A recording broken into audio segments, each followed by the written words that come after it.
সেনাবাহিনীর বিরুদ্ধে অপপ্রচার, উপযুক্ত সময়ে দায়ী ব্যক্তিদের বিরুদ্ধে যথাযথ আইনি ব্যবস্থা। লায়ন ফারুক বলেছেন, বন্ধুত্ব চাইলে সীমান্ত হত্যা বন্ধ করুন। মীর হেলাল বলেছেন, বিএনপির ক্ষমতার একমাত্র উৎস এদেশের 18 কোটি জনগণ।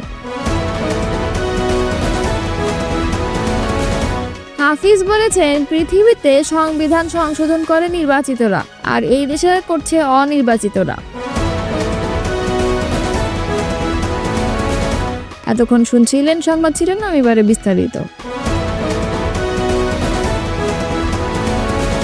সামাজিক যোগাযোগ মাধ্যমে বাংলাদেশ সেনাবাহিনী ও এর সদস্যদের বিরুদ্ধে চলমান অপপ্রচারের বিষয়ে বাহিনীর সকলকে ধৈর্য ধারণ করতে বলা হয়েছে এবং সেনাপ্রধান জেনারেল ওয়াকারুজ্জামান বলেছেন, বিভিন্ন ব্যক্তি তাদের বিভিন্ন স্বার্থ উদ্ধারের লক্ষ্যে এমন কাজ করছে।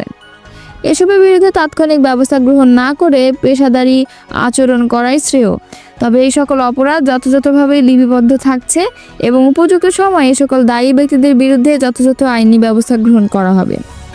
মঙ্গলবার সকালে ঢাকা সেনানিবাসে অফিসার্স অ্যাড্রেস অনুষ্ঠানে সেনা সদস্যদের উদ্দেশ্যে দেয়া বক্তব্যে তিনি এই কথা বলেন। এতে পদস্থ কর্মকর্তারা সরাসরি উপস্থিত ছিলেন এবং দেশের অন্য সব সেনা স্থাপনার কর্মকর্তারা ভার্চুয়ালি যুক্ত হন। অনুষ্ঠানের প্রথম অংশে সেনাপ্রধান সকল সেনানিবাস ও জাতিসংঘ মিশনে মোতায়েন সেনা কর্মকর্তাদের উদ্দেশ্যে প্রায় 38 মিনিট বক্তব্য রাখেন। দ্বিতীয় অংশে প্রায় 1 ঘন্টা কর্মকর্তাদের প্রশ্নের উত্তর দেন। সেনা সদস্যদের উদ্দেশ্যে ওয়াকারুজ্জামান বলেন, দেশের মানুষ এখন সেনা সদস্যদের দিকে তাকিয়ে রয়েছে, তোমরাই দেশের ভবিষ্যৎ। তাই দেশপ্রেমে উদ্বুদ্ধ হতে হবে এবং বাহিনীর চেইন অফ কমান্ড অক্ষুণ্ণ রাখতে হবে। তখন তিনি উল্লেখ করে বলেন, ওই ঐতিহাসিক ভূমিকার জন্য বাংলাদেশের মানুষ সেনাবাহিনী ও এর প্রত্যেক সদস্যের প্রতি সবসময় কৃতজ্ঞ থাকবে। এ সময় সেনাপ্রধান বেশ কিছু বিষয়ে আলোচনা করেন, যার মধ্যে সেনা সদস্য কর্তৃক সংঘটিত বিভিন্ন অপরাধমূলক কার্যক্রম নিয়ে সামাজিক যোগাযোগ মাধ্যমে অযাচিত প্রচারণার বিষয়ে তিনি বলেছেন, প্রচলিত সেনা ও আইন প্রথা অনুযায়ী সেনা সদস্যবৃন্দ কর্তৃক সংঘটিত সকল অন্যায়েরই বিচার হয়ে থাকে। তবে সকলকে মনে রাখতে হবে, অপ্রতুল পরিমাণের ভিত্তিতে অপ্রয়োজনীয় দ্রুততার সাথে বিচার করলে তা ভুল হওয়ার সম্ভাবনা থাকে। তাই প্রয়োজনীয় সময় নিয়ে যথাযথ তদন্তের মাধ্যমে প্রমাণ সংগ্রহ করতে চলমান সকল অভিযোগের বিষয়ে যথাযথ বিচারিক ব্যবস্থা গ্রহণ করা হবে। আগামী জাতীয় সংসদ নির্বাচনের প্রসঙ্গে সেনাপ্রধান বলেছেন, ইতোমধ্যেই জাতীয় নির্বাচনের তারিখ ঘোষিত হয়েছে এবং সরকার তা অনুষ্ঠানের ব্যাপারে বদ্ধপরিকর। সকল সেনা সদস্যকে আইন অনুযায়ী নিরপেক্ষ দায়িত্ব পালনের জন্য প্রস্তুত থাকতে হবে। বিভিন্ন দেশি বিদেশি মহল বিভিন্ন স্বার্থহীন উদ্ধারের লক্ষ্যে সামাজিক যোগাযোগ মাধ্যমে মিস ইনফরমেশন ও ডিসইনফরমেশন ছড়াচ্ছে উল্লেখ করে সেনাবাহিনী প্রধান বলেন, তবে আমাদের একতা ও পেশাদারি আচরণের কারণে তাদের হীন উদ্দেশ্য অর্জন করতে পারেনি। এছাড়া সেনা প্রথা ও আইন অনুযায়ী সেনা সদস্যদেরকে রাজনৈতিক বিষয় থেকে দূরে থাকা, মাদক হতে দূরে থাকা, ইনএইড টু সিভিল পাওয়ার কর্তব্য পালনের অংশ হিসেবে জিজ্ঞাসাবাদ করার সময় কোনো জীবনহানি বা আহতের ঘটনা যেন না ঘটে সে বিষয়ে সতর্ক থাকা, যানবাহন দুর্ঘটনা প্রতিরোধমূলক ব্যবস্থা গ্রহণ, সেনা সদস্যদের মাঝে আত্মহত্যার প্রবণতা বৃদ্ধির বিরুদ্ধে প্রয়োজনীয় ব্যবস্থা গ্রহণ, পরিবারের প্রতি অধিক যত্নশীল হওয়া এবং সন্তানদের যথাযথভাবে সামাজিক ও ধর্মীয় মূল্যবোধ সহকারে গড়ে তোলা, বিশেষ করে সন্তানদের মাঝে আচরণমূলক সমস্যা ও মাদকে জড়িয়ে পড়ার ব্যাপারে অভিভাবকদের সতর্ক থাকার বিষয়ে জেনারেল ওয়াকারুজ্জামান কথা বলেন। ন্যাশনাল লেবার পার্টির চেয়ারম্যান ও 12 দলীয় জোটের অন্যতম শীর্ষ নেতা লায়ন মোহাম্মদ ফারুক রহমান বলেছেন, বাংলাদেশের মানুষের সঙ্গে যদি বন্ধুত্ব করতে চান, আগে তিস্তার পানি দিন, সীমান্ত হত্যা বন্ধ করুন। এই কথা আমরা আগেও বলেছি, এখনও বলছি। আমরা শুধু তিস্তা নয়, অভিন্ন 54টি নদীর পানির ন্যায্য হিস্সা চাই। মঙ্গলবার জাতীয় প্রেস ক্লাবের সামনে দেশ বাঁচাও মানুষ বাঁচাও আন্দোলন আয়োজিত এক নাগরিক সমাবেশে অতিথির বক্তব্যে ভারতের উদ্দেশ্যে তিনি সব কথা বলেন। অন্তর্বর্তী সরকারকে উদ্দেশ্য করে লায়ন ফারুক বলেছেন, পরিবর্তিত পরিস্থিতিতে দেশের মানুষ তাদের ভোটাধিকার প্রয়োগের জন্য অধীর আগ্রহে অপেক্ষা করে আছে। সুতরাং আপনারা তাড়াতাড়ি নির্বাচনটা দিন, জনগণের সরকারকে হাতে ক্ষমতা বুঝিয়ে দিন। সার্বিকভাবে দেশকে স্থিতিশীল করতে নির্বাচিত সরকারের বিকল্প নেই। তিনি বলেন, দেশকে অস্থিতিশীল করতে পতিত ফ্যাসিবাদ ও তার দোসররা নানা ষড়যন্ত্র চক্রান্ত করেছে। অথচ আওয়ামী ফ্যাসিবাদ বিদায় করতে গিয়ে অনেকে চোখ হারিয়েছে, পা হারিয়েছে, অনেকে কবরে শুয়েছে।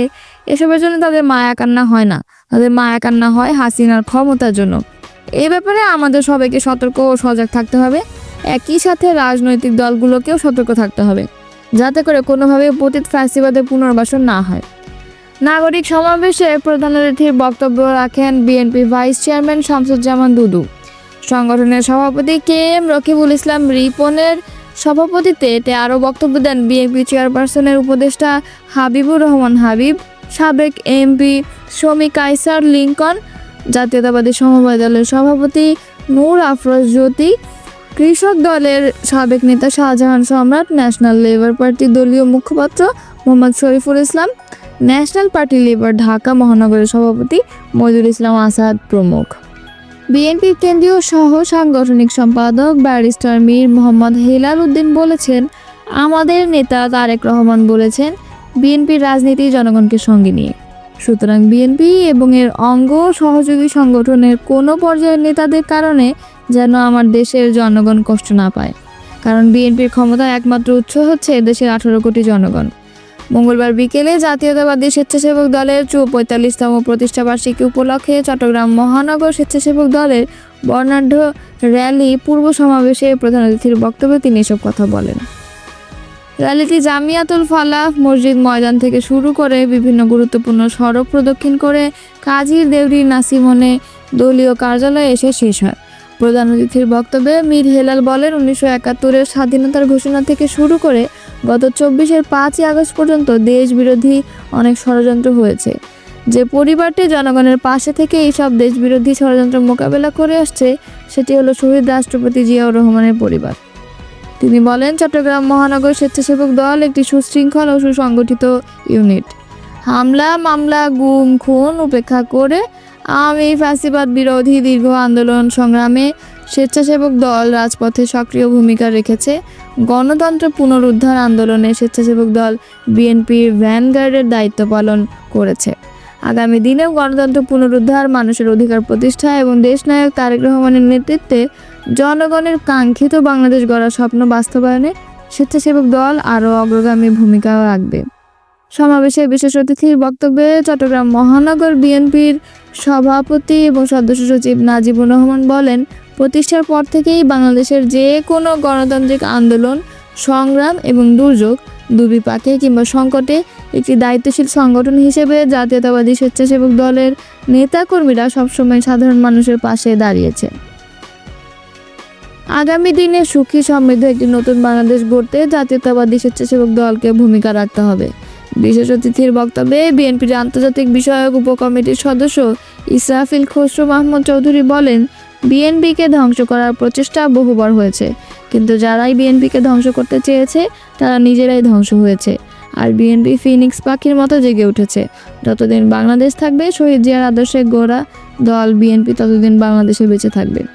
দীর্ঘ 16 বছর ফ্যাসিস্ট সরকারের বিরুদ্ধে লড়াই করলেও আমাদের সংগ্রাম এখনও শেষ হয়নি। জনগণের সরকার রাষ্ট্র পরিচালনার দায়িত্ব না পাওয়া পর্যন্ত এই সংগ্রাম চলবে। সভাপতির বক্তব্যে বেলায়েত হোসেন বুলু বলেন, বাংলাদেশ জাতীয়তাবাদী স্বেচ্ছাসেবক দল শহীদ রাষ্ট্রপতি জিয়াউর রহমানের হাতে গড়া একটি সংগঠন। জনগণের অধিকার প্রতিষ্ঠায় আমরা সবসময় রাজপথে সচেষ্ট ছিলাম। আগামীতেও দেশনায়ক তারেক রহমানের নেতৃত্বে একটি সাম্য, মানবিক ও বৈষম্যহীন বাংলাদেশ বিনির্মাণে জাতীয়তাবাদী স্বেচ্ছাসেবক দলের নেতাকর্মীর যে কোনো ত্যাগ স্বীকারে প্রস্তুত রয়েছে।